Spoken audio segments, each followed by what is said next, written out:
예, 오늘은 이 말씀을 가지고 오늘 추수감사절인데요. 제가 이제 계속해서 6번째로 뭐뭐 하는 자로 사는가 또는 뭐뭐로 사는가 뭐 이렇게 Are you living? 이라고 하는 그 시리즈로 말씀을 하고 있는데 오늘 이제 그 시리즈의 마지막으로 감사하는 자로 사는가, 오늘 특별히 추수감사절인데 감사하는 자로 사는가라는 제목으로 함께 은혜를 나누겠습니다. 오늘 말씀을 함께 따라해볼까요? 시작! 감사하는 자로 사는가. 여러분 스스로에게 물어보는 거예요. 나는 감사하는 자로 사는가? 이렇게 묻는 거예요. 다시 한번 감사하는 자로 사는가. 우리 영어로도 해볼까요? Are you living as a thankful person? 예, 감사하는 자로 사는가. 오늘 이제 추수감사주일 예배를 우리가 하나님 앞에 드릴 때 아까 말씀드린 것처럼 2024년도 이제 한 달 남았네요. 올해 한 해 동안 우리 하나님의 은혜를 이렇게 기억하고 돌아보면 많은 일들이 있을 거라고 생각합니다. 각자의 삶 가운데 하나님께서 나에게 행하셨던 일들을 이렇게 한번 카운트하고 돌아보는 그게 추수감사절입니다. 물론 오늘 추수감사절이기 때문에 오늘만 감사하면 안 되겠지만 오늘이라도 감사해야 되지 않을까 하는 마음도 듭니다. 사실 우리의 삶이 바쁘다 보니까 감사를 잊고 살 때가 많아요. 그렇죠? 여러분 한번 잘 생각해 보세요. 나는 오늘도 감사하라. 감사가 내가 입에서 나왔어. 또는 하나님 감사합니다라고 하는 이런 고백이 나왔어. 이번 한 주간 동안 내가 감사가 넘치지 않았어. 라고 자신 있게 말할 수 있을까? 저도 그렇지 못해요. 자꾸 그냥 바쁘다 보면 감사가 자꾸 잊어버리게 되고 우리의 감사가 이렇게 계속 지속되지 못하는, 그래서 사실 오늘이라서 감사하는 그런 마음이 우리 마음 가운데, 여러분 가운데 오늘부터 감사의 마음이 샘솟는, 넘치시는 그런 기회가 되시기를 축원합니다. 추수감사절은요 단순한 어떤 이 명절이 아니고 미국에는 이제 홀리데이라고 해가지고 이게 휴가 개념이잖아요. 그래서 뭐 이번에도 보니까 뉴스를 보니까 뭐 몇천만 명이 이동하더라고요. 그래서 뭐 엄청나게 이제 가족들 떨어졌다가 함께 모이고 하니까 굉장히 많은 트래픽이 있죠. 그런데 이런 단순한 명절이라기보다는 사실은 우리 추수감사절은 우리의 삶의 일상적인 어떤 실천이고 우리의 자세가 되어야 된다라고 생각합니다. 왜냐하면 영어로 Thanksgiving이잖아요. Thanks를 give하는 거예요. 누구에게? 하나님께.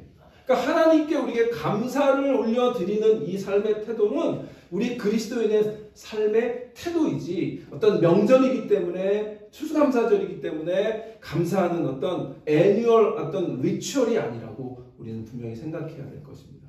우리의 삶의 태도이고 삶의 실천이고 삶의 자세가 우리의 감사가 되어야 될 줄 믿습니다.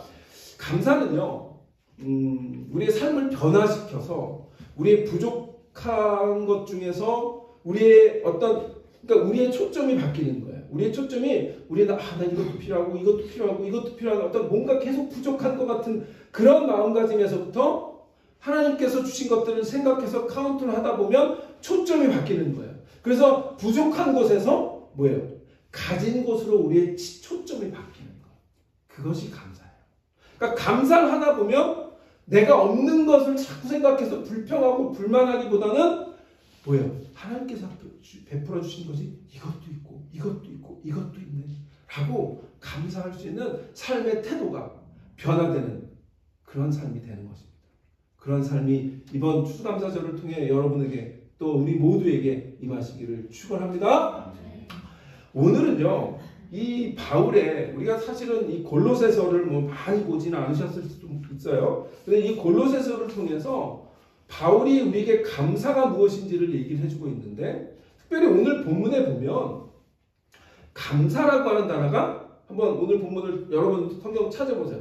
본문을 잘 보시면 감사라고 하는 단어가 3번 나와요. 그렇죠? 15절에도 보면 너희는 또한 감사하는 자가 되라. 그래서 감사하는 자라, be thankful 이렇게 나오죠. 두 번째 16절에 봐도 보면 중간에 보면 시와 찬송과 신령한 노래를 부르며 감사하는 마음으로 하나님을 찬양하고, 그래서 감사하는 마음이라는 말이 나오죠. 그 다음에 세 번째, 또 무엇을 하든지 말이나 이래나 다 주 예수의 이름으로 하고 그를 힘입어 하나님 아버지께 감사하라. 여러분 바울 서신을 잘 읽다 보면요, 이 감사하라는 말이 이렇게 연속으로 3번 연속으로 나오는 구절이 제가 알기로는 이게 유일한 것 같아요. 그만큼 이 본문을 통해서 바울이 얘기하려고 하는 게 뭘까요? 감사죠. 그런데 이 감사라고 하는 세 단어를 이루고 있는, 그 감사라고 하는 단어를 둘러싸고 있는 그런 내용들이 있어요. 그것이 감사의 근거가 되는 내용들이에요. 그래서 오늘은 그 말씀을 중심으로 해서 오늘 우리는 나는 과연 감사하는 자인가, 감사하는 자로 사는가, 우리 자신을 돌아보는 그런 은혜 시간이 되기를 축원합니다. 예, 오늘 15절에 보니까 뭐라고 그러냐면 그리스도의 평강이 너의 마음을 주장하게 하라. 너희는 평강을 위해 한 몸으로 부르심을 받았나니 너희는 또한 감사하는 자가 되라 라고 얘기하고 있어요. 그래서 저는 감사하는 자가 뭘까 생각해 보니까 오늘 본문을 통해서 보니까 첫 번째 감사하는 자는요, 그리스도의 평강 가운데 살아가는 자. 감사하는 자는 그리스도의 평강 가운데 살아갑니다. 아멘? 믿습니까? 감사는 우리의 마음의 평강과 평화 가운데 비롯된다라고 하는 점을 바울이 얘기하고 있어요. 여러분 왜 감사하는데 어려움을 겪으세요? 왜 감사하지 못하고 맨날 불평 이런 부족한 것들이 자꾸 생각날까요? 우리 마음에 평강이 없어서 그래요. 우리의 마음에 평화가 없어서 그래요. 종종 우리의 마음이 불안하고 불만으로 가득 차고 갈등이 일어나는 이런 것들이 결국 그건 우리의 마음속에 그리스도가 주시는 평강, 그리스도만 주시는 그 평강, 그 평화, 그 피스를 잃어버렸기 때문에 감사가 넘칠 수가 없는 거예요. 평화가 없으면, 평강이 없으면, 그리스도께서 주시는 그 피스가 없으면 감사가 힘든 거예요. 그러나 그리스도인은요, 그리스도와 함께 다시 살리심의 은혜를 받은 자죠. 자, 오늘 우리가 이 본문에는 없지만 여러분 성경을 잘 찾아보세요. 오늘 읽었던 골로새서 3장 1절 한번 찾아보세요. 스크린에는 없어요. 골로새 3장 1절. 골로새 3장 1절을 잘 찾아보시면 바울이 왜 이 감사로 결론을 내리고 있는지를 보게 돼요. 뭐냐면 그러므로 너희가 그리스도와 함께 다시 살리심을 받았으면, 그렇죠? 그리스도와 함께 다시 살리심을 받았으면 위의 것을 찾으라. 거기는 그리스도께서 하나님 우편에 앉아 계십니다.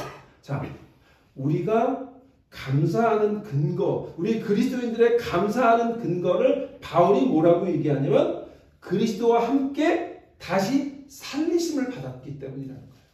그러므로 우리는 이 땅에서 있는 것, 부족한 것, 물질적인 어떤 것들이 안 채워지는 그 땅의 것들을 생각해서 불만하는 것이 아니라 하나님께서 우리에게 베풀어 주신 그 위의 것들을 바라보며 뭐예요? 하나님께서 우리에게 베풀어 주신, 예수님께서 우리 안에 이루신 그 구원의 은혜를 감사하는 그 은혜를 생각하는 거죠. 그런데 그 그리스도의 그 구속의 은혜, 나를 살리신 은혜를 생각하면 우리의 마음속에 뭐가 넘치는 거예요? 평화가 있죠. 피스가 있는 거예요. 평강이 넘치는 거예요. 이 감사라고 하는 단어가 히브리어로 뭐냐면, 헬라어로 뭐냐면 유카리스티아라는 말이에요. 말이 어렵죠. 유카리스티아. 자, 그런데 오늘 제가 본문에 다 감사라는 단어가 3개가 있다고 그랬어요. 근데 맨 처음에 15절에 있는 감사는 이 유카리스티아라고 하는 말이에요.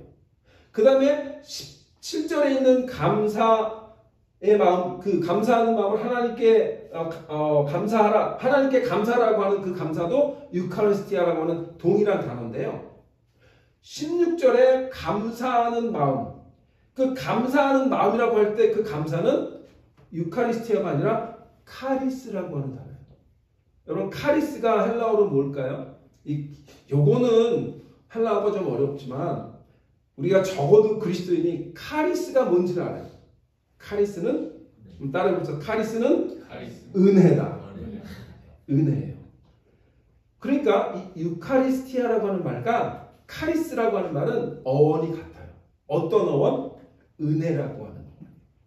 그러니까 감사는 어디로부터 온다? 은혜로부터. 아멘. 그러니까 감사, 진정한 우리 그리스도인의 감사는요, 하나님께 구원받은 그 은혜 때문에 감사하는 거지, 나에게 주신 물질 이런 것 때문에, 그것도 물론 부차적이에요. 그러나 근원적인 감사의 뿌리는 어디서 온다? 하나님의 은혜로부터 온다. 믿으시기 바랍니다. 우리를 구원해 주신 것 때문에 우리가 감사하는 거예요. 그래서 우리가 그리스도의 평강이 너희를 주장하게. 우리의 마음을 그리스도의 평강이, 오늘 이 추수감사절을 맞이해서 그리스도의 평강 가운데 살기로 작정하는 그 평강을 누리시는 저와 여러분 되시기를 축원합니다. 구원의 은혜를 입은 자는 그리스도께서 주시는 그 평화만, 남들은 알 수 없는, 세상 사람들은 알 수 없는 그 평강을 누리는 그 특권을 부여받은 자인 거예요. 그러면 우리는 뭐예요?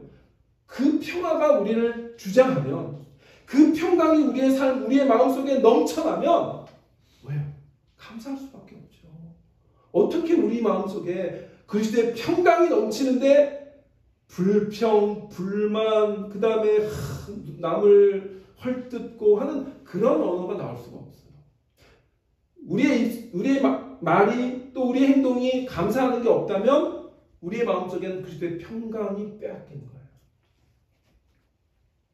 예수님이 제자들에게 부활하시고 이렇게 무서워가지고, 예수님이 이제 십자가에 달리셨으니까 무서워가지고 있을 때 주님께서 찾아오시죠. 그리고 먼저 뭐라고 얘기하시죠? 평화가 있을지. Peace with you. 그리스도의 평강을 주시는 거거든요. 여러분, 우리가 삶은 사실은 만만치 않잖아요. 특별히 여러분 다 아시지만 미국에서의 삶이, 여러분 미국의 삶이 다 어렵잖아요. 쉽지 않잖아요. 피곤하잖아요. 그럼에도 불구하고, 그래서 그것 때문에 막 정말 갈등하고 힘들고 우리의 평강을 뺏기기도 하고 그 불안이 왠지 나를 막 사로잡는 것 같기도 하고 할 때 우리가 그것을 이길 수 있는, 그래서 감사의 조건으로 바꿀 수 있는 유일한 길은 그리스도의 평강이 우리의 마음을 주장하는 길임을 믿으시기를 바랍니다. 그래서 바울은 이 빌립보서 4장에서 이렇게 얘기합니다. 빌립보서 4장 6절 7절에 보면 아무것도 염려하지 말고 다만 모든 일에 기도와 간구로 너희 구할 것을 감사함으로 하나님께 아뢰라. 그리하면 모든 지각이 뛰어난 하나님의 평강이, 누구의 평강이? 하나님의 평강이 그리스도 예수 안에서 너희 마음과 생각을 지키시리라. 아멘. 예, 우리가 감사하게 되면 평강이 찾아오고요, 그리스도의 평강을 소유하면 또 감사하는 언어로 이게 선순환이 이루어지는 거예요. 아무쪼록 이번 추수감사절을 통해서 우리 마음속에 불평, 불만이 나를 주장하는 것이 아니라 그리스도의 평강이 여러분 삶을, 여러분의 마음을 주장하셔서 우리의 삶 평생 가는 동안 감사가 끊이지 않는 우리 디사이플 교회 하나님의 자녀 되시기를 축원합니다. 두 번째는요. 자, 감사하는 자는 먼저 뭐라고요? 그리스도의 평강 가운데 사는 자라고 그랬어요. 자, 두 번째는 감사하는 자는 마음이 그리스도의 말씀으로 풍성합니다. 아멘? 예, 오늘 16절에 보니까 바울이 또 뭐라고 권면해요? 그리스도의 말씀이 너희 속에 풍성히 거하여. 뭐가 풍성히 거하여? 말씀. 그리스도의 말씀이 너에게 풍성히 거하여 모든 지혜로 피차 가르치며 권면하고 시와 찬송과 신령한 노래를 부르며 감사하는 마음으로 하나님을 찬양하고. 그래요. 여러분, 우리의 마음속에 그리스도의 평강이 우리를 주장하고 구원의 은혜를 기억하면 하나님의 말씀, 그리스도의 말씀이 풍성한 삶을 살 수밖에 없어요. 바울은 이제 그리스도의 평강에서 그리스도의 말씀으로 옮겨가고 있어요. 그리스도의 평강은 감정이고 느낌일 수 있어요. 그러나 말씀은 감정이고 느낌이 아니에요. 그건 뭐죠? 그것은 진리인 거예요. 우리가 붙잡아야 하는 감정이나 느낌은 이게 붙잡아도 이 우리의 어떤 삶의 패턴 때문에 흔들려요. 어떨 때는 감사한 것 같기도 했다가 어떤 때는 그렇지 않은 것 같다가 계속 흔들려요.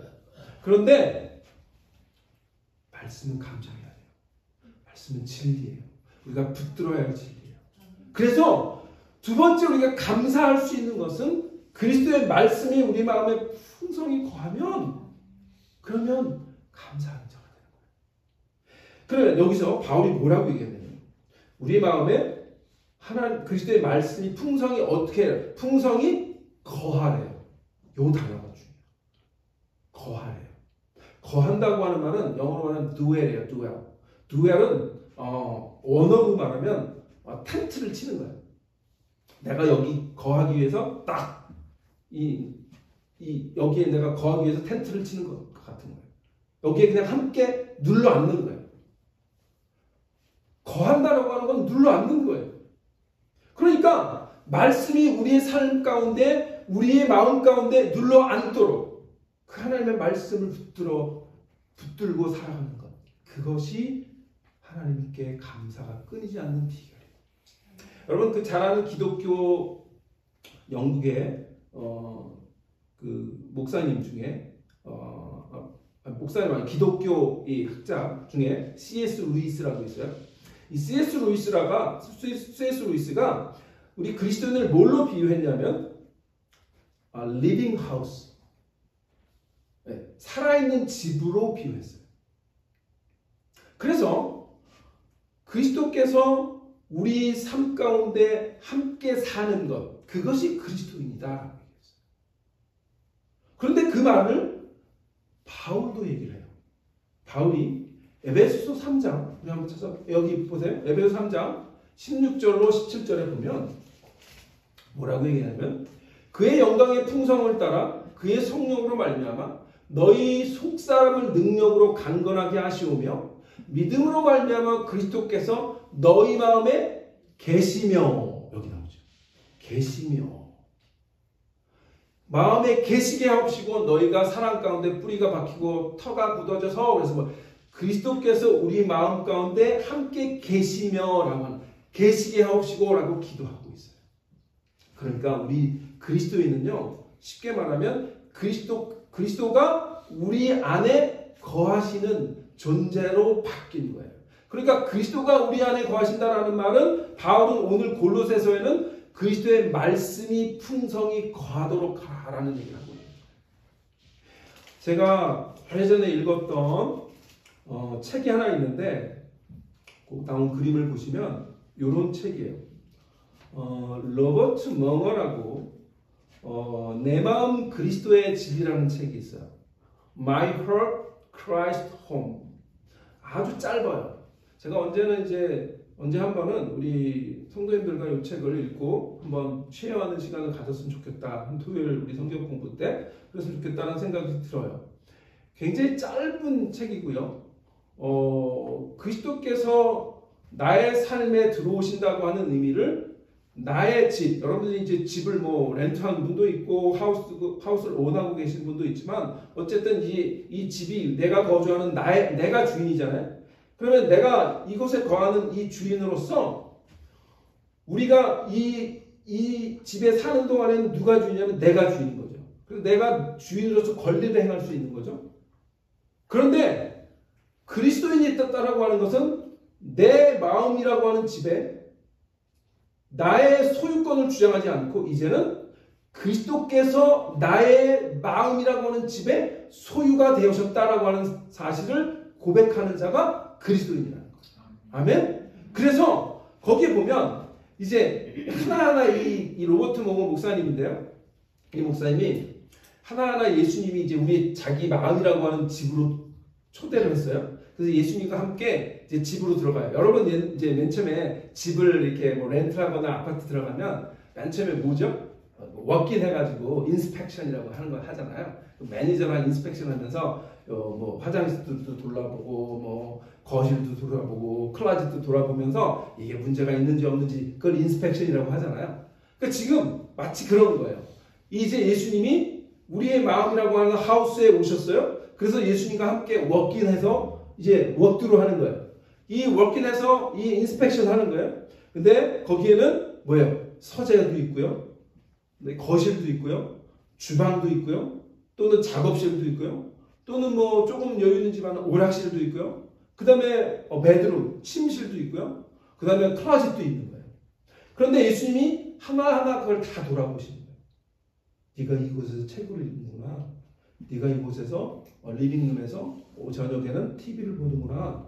이 시간에는 저녁 시간에는 이 주방에서 음식을 만드는구나. 이러면서 예수님과 대화하는 거예요. 그런데 그 하나하나를 예수님과 워크를 하면서 이 부분에 대해서 나의 소유권을 하나하나 주님께 넘겨드리는 내용이에요.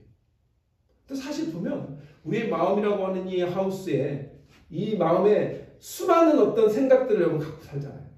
그런데 어떤 부분들은 주님께 소유권을 넘겨드린 부분도 있는데 어떤 부분은 아직도 내가 주인 행세를 하는 것들이 있다는 거죠.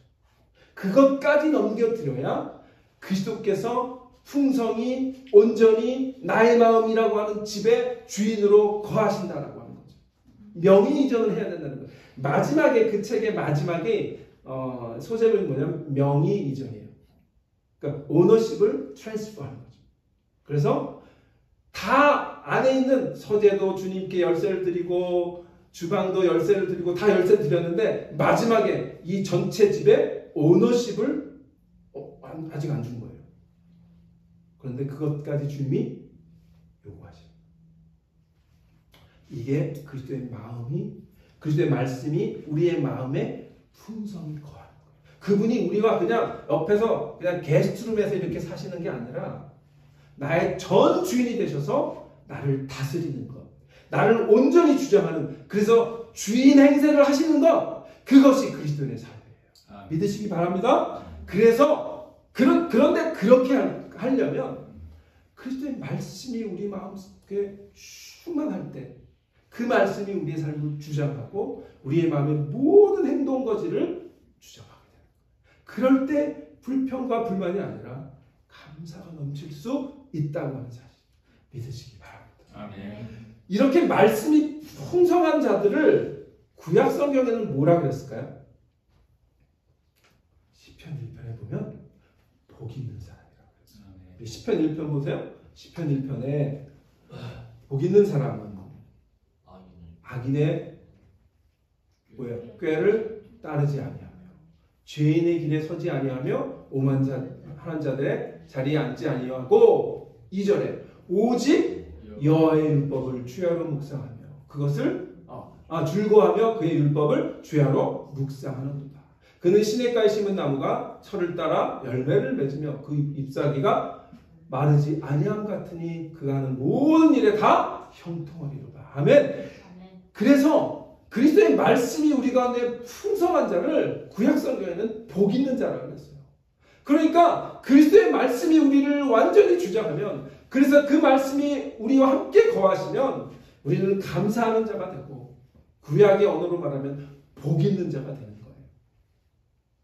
여러분 어떤 삶을 사십니까? 우리의 마음속에 그리스도의 말씀이 풍성히 거하도록 모든 것들을 내어드리십니까? 아니면 세상에 있는 사람들의 조언들도 듣고 어떤 심리학자의 말도 듣고 김창욱의 연설도 내가 들어와서 이 안에서 나를 주장하고 이 말도 따르면 맞는 것 같고 저 말도 따르면 맞는 것 같고 헷갈려가지고 그러십니까?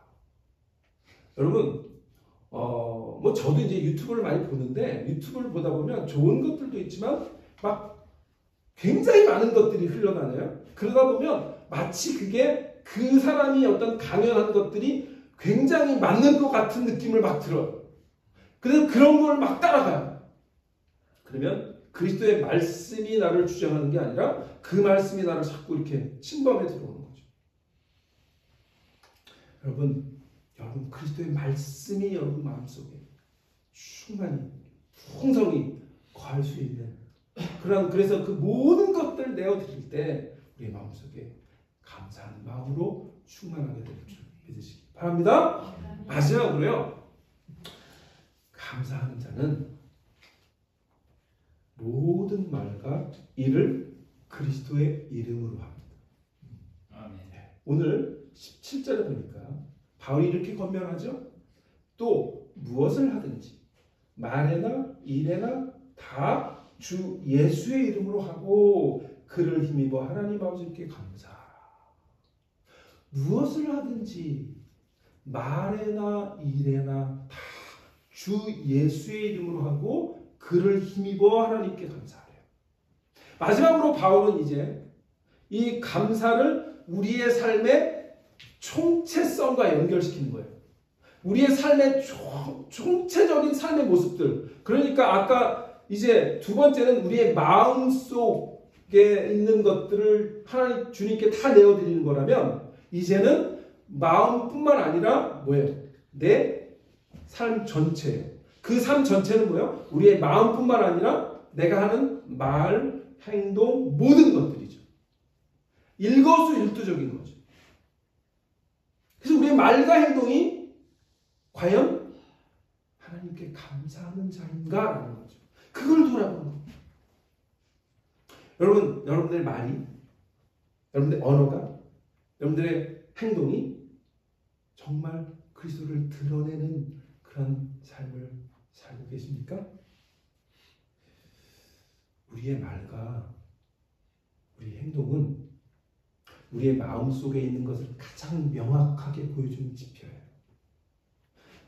여러분 뭘로 저 사람을 알죠? 그분의 말이에요. 그분의 행동이에요. 그렇죠? 그거 말고는 보여줄 게 없어요. 내가 아무리 마음속에 나의 의도는 그게 아니었어라고 해도 사람들이 보는 것은 우리의 말이고 우리의 행동이에요. 그래서 그리스도에 있는 말과 행동이 정말 그리스도의 이름을 드러내는, 그리스도의 영광을 드러내는 삶을 살아야 할 줄 믿습니다. 그런데 어렵죠. 목사도 정말 어렵습니다. 저도 부족하기 때문에 말이 조금 더 좋았어야 되는데 그래서 항상 후회하잖아요, 여러분. 내가 왜 그렇게 말했지? 내가 왜 그렇게 행동했지? 그렇게 후회해요. 그러니까 우리의 말과 행동이 우리의 마음속에 있는 것을 가장 명확하게 보여주는 지표이기 때문에 우리의 말에 만약에 감사가 없고 끊임없이 불평하고 불만을 말하고 부족한 것을 계속 얘기한다면 우리는 바로 그런 불만의 존재인 거예요. 뭐 다른 게 없어요. 그냥 우리의 말과 우리의 행동이 그냥 계속 불만하고 불평 부리고 뭐 그냥 싸우자고 하고 막 이러면 그게 우리예요. 우리의 삶의 모습과 행동에서 감사하는 모습이 없으면 그것은 우리가 감사하지 않는 존재임을 드러내는 거예요. 그런데 반면에 예수님의 이름으로 사는 자는, 예수님의 이름을 드러내기 위해서 사는 삶은 감사로 가득 찬 마음을 드러내는 그런 삶일 줄 믿으시기 바랍니다. 우리가 완벽하다는 것을 의미하는 것이 아니에요. 적어도 내가 말 한마디 할 때 또는 행동을 하나 할 때 이거죠. 옛날에 미국에서 예수님이라면 어떻게 하실까라고 하는 그 무브먼트가 있었어요. What would Jesus will인가? 뭐 그런 운동이 있었어요. 그러니까 우리가 말할 때, 행동할 때 한번 생각해보는 요 때 예수님이라면 어떻게 하셨을까? 라고 생각해보는 거죠. 그러면 한번 뒤로 스텝을 비하인드 해서 이때는 내가 이렇게 말해야지, 이렇게 행동해야지 라고 생각하는 거겠죠. 그런데 참 어렵죠. 왜냐하면 우리가 이미 저 정도, 뭐 우리 장로님 정도, 우리 집사님 정도 이렇게 나이가 들면 삶이 이렇게 패턴이 이렇게 있어요. 말하는 패턴, 행동하는 패턴이 이렇게 굳어져서 정말 안 바뀌죠. 그 제 고백이에요. 잘 안 바뀌어요. 집사님 웃잖아요. 그죠? 안 바뀐다. 그죠? 그럼에도 우리가 바울이 그렇게 얘기하는 거예요. 모든 것을 무엇을 하든지 말이나 이래나 다 주 예수의 이름으로. 그 예수의 이름이라고 하는 건 예수의 이름을 걸고 하라는 얘기죠. 예수의 이름을 걸고 내가 말을 하는 거고 내가 행동을 하는 거라는 거예요. 왜 그래야 돼요? 아까 얘기했죠. 그리스도께서 우리를 다시 살리셨기 때문에. 그리스도의 평강이 우리를 주장하고 있는 삶이기 때문에. 그리스도의 말씀이 우리를 풍성히 안에 거하는 삶이기 때문에 우리는 무엇을 하든지 말에나 일에나 행동이나 그리스도의 이름을 걸고 하는 거예요. 있습니까? 그런데 그래서 예수님의 이름으로 사는 삶은 감사로 가득 찬 거예요. 바울은요, 이 감사가 그리스도 예수 안에서 우리를 향하신 하나님의 뜻이라고 얘기합니다. 우리 데살로니가 전서 5장 16절 18절 너무 여러분 잘 아시는 말씀이에요. 데살로니가 전서 5장 16절 우리 이 구절은 아주 짧으니까 한번 같이 읽도록 하겠습니다. 시작! 항상 기뻐하라. 쉬지 말고 기도하라. 범사에 감사하라. 이것이 그리스도 예수 안에 너희를 향하신 하나님의 뜻이니라. 자, 그런데 이것이 그리스도 예수 안에서 너희를 향하신 하나님의 뜻이래요. 여러분 그리스도인으로 살면서 지난번에도 우리가 한번 나눴던 얘기기도 하지만 항상 하나님의 뜻이 뭘까? 하나님의 뜻이 뭘까? 궁금하잖아요. 그런데 성경에서 명확하게 아주 정확하게 그리스도 예수 안에서 너희를 향하신 하나님의 뜻이 이거야 라고 얘기한 것이 이 구절이에요. 아멘? 그러면 뭐예요? 항상 기뻐하는 거예요. 쉬지 말고 기도하는 거예요. 그런데 더 중요한 결론은 범사의 모든 일에 감사하는 거예요. 그것이 하나님의 뜻이에요. 여러분 우리가 하나님의 뜻이 이게 뭘까 맨날 고민할 것이 없고 하나님의 뜻은 이렇게 심플해요. 범사에 감사하는 거예요. 이 추수감사절을 맞아서 자 우리가 한번 결단을 해보시죠. 앞으로 나는 감사하는 삶만 하겠다. 나는 이제부터 하나님의 뜻을 이루는 삶을 살겠다. 나의 말에서, 나의 입술에서, 나의 삶에서, 나의 행동에서 하나님만 감사하는 그런 삶을 살겠다고 결단하는 그런 모든 여러분 되시기를 축원합니다. 네, 감사하면요, 과학자들이 감사를 하면 뇌 영역의 변화가 일어난대요. 뇌 안에 있는 전전두엽이라는 게 되는 거예요. 전두엽을 그 앞에 있는 또 전전두엽. 하여튼 전전두엽의 피질이 특정 영역이 활성화된대요. 감사 언어들이 계속 나오고 감사 행동을 하면 그 뇌 변화가 감지된다는 거죠. 그래서 뇌회로가 재구성된대요. 그래서 뇌회로가 재구성돼서 우리의 메타볼리즘이 바뀐다는 거죠. 그래서 신체와 정신 건강에 도움이 된다는 거예요. 이런 뇌과학자들도 우리가 그냥 일반 삶에서 감사를 하면 뇌 변화가 일어나서 우리의 몸과 우리의 마음에 도움을 준다면 우리 그리스도인의 영적인 삶 가운데는 하나님을 향한 감사가 있다면 우리의 삶을 하나님께서 바꾸지 않겠습니까? 아멘? 예. 그래서 이번 추수감사절을 통해서 그냥 가끔 감사하는 것이 아니라 평생 감사하는 자로. 아까 제가 뭐라 그랬죠? 감사는 한 번만 하는 것이 아니라 우리의 삶의 방식입니다. 추수감사절을 맞아서 나의 삶을 감사라고 하는 삶의 방식으로 바꾸는 그런 저와 여러분 되시기를 바랍니다. 네, 기도하겠습니다. 하나님, 이 시간에 우리 추수감사절 지난 한 해 동안에 하나님께서 우리에게 베풀어 주신 놀라운 은혜들을 기억합니다. 다 열거할 수도 없고 다 기억할 수도 없지만 그러나 하나님 분명한 것은 하나님의 모든 것이 하나님의 은혜였음을 고백합니다. 2024년이 모든 것이 하나님의 은혜였음을 하나님 앞에 고백하며 이 시간 하나님께 영광을 돌리며 감사를 드립니다. 하나님 감사하는 자가 되게 하여 주옵소서. 감사하는 자는 그리스도의 평강이 우리를 주장하고 그리스도의 말씀이 우리 가운데 풍성히 거하고 그리고 감사하는 자는 우리가 모든 일을 하든지 말이나 일에나 그리스도의 이름으로 한다고 바울이 얘기하는데 그 말씀을 우리가 진지하게 받고 추수감사절을 우리가 맞이하며 새롭게 결단하며 내가 이제로는 감사하는 삶을 살겠다라고 하나님 앞에 결심하는 그런 우리 모두 되게 하여 주옵소서. 예수님의 이름으로 기도합니다. 아멘. 아멘.